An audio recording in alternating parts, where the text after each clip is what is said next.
President Trump is blowing up one of the biggest scams in American history, and former President Barack Obama cannot be happy.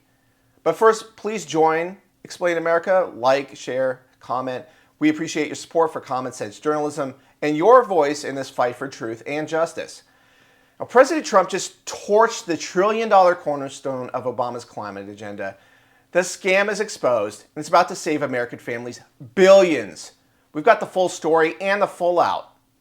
In a surprise announcement from Indiana, EPA Administrator Lee Zeldin revealed the Trump administration is moving to repeal the 2009 endangerment finding, the legal foundation for Barack Obama's climate agenda, and the justification for massive vehicle emissions mandates, electric vehicle rules, and a trillion-dollar pile of hidden taxes.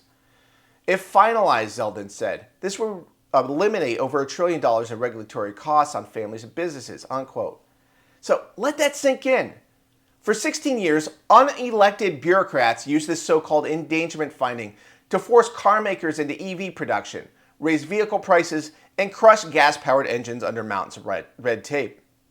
And based on climate predictions that still haven't come true and never will. So here's what it did. Justify EV mandates, drove up the cost of cars, trucks, and shipping, killed innovation in the U.S. auto sector, handed China a huge advantage in battery production, wrecked supply chains, and your family's budget. Well, Trump is ending it, and he's doing it by exposing how Obama's EPA twisted the Clean Air Act to grab power that Congress never granted. Let's watch Lee Zeldin explain how this works. There's going to be a lot of hyperbole, scare tactics, extreme rhetoric that will come from climate zealots. Here's the thing. The Supreme Court ruled in Loper Bright and overturned the Chevron doctrine in West Virginia versus EPA, Michigan versus EPA, and other cases that an agency like EPA can't just decide on our own, that we are going to get creative with law, and where there's a vacuum and missing language, we're just going to make it up ourselves. We're not going to ignore the major policy doctrine. We're not going to go along with applying extreme economic pain on Americans who can least afford it.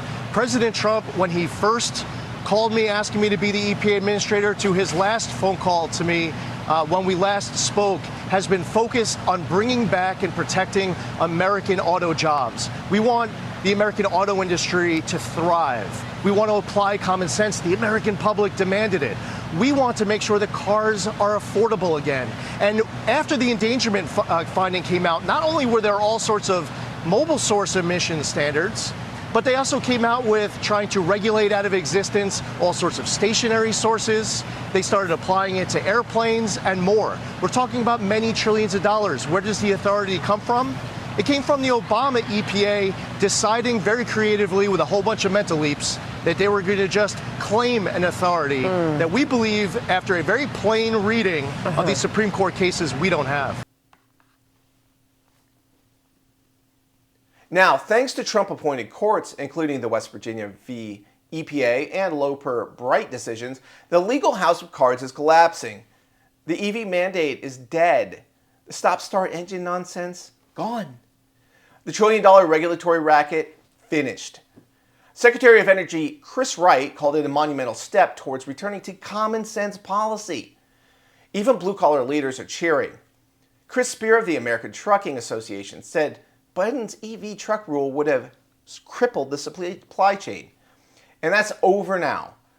The repeal also reveals what the Obama-era EPA really did. In 2009, it declared 6 gases, including carbon dioxide, as endangering human health without independent scientific review. And then it used that pretext to regulate every car, truck, and factory in America. So, as Zeldin put it, it was never about the environment. It was about control. And Democrats are melting down. Activists are calling this the destruction of climate policy. Lawsuits are being drafted, but it's too late. The public never supported Biden's climate extremism. Voters are fed up with forced EVs, sky-high energy prices, and climate czars that think they know better than us. This is the new Trump doctrine: energy independence, consumer freedom, and a government that serves the people, not a green lobby. The trillion-dollar scam is over, and common sense just won. Thank you for watching Explain America. Please like, comment, and share. We appreciate your support.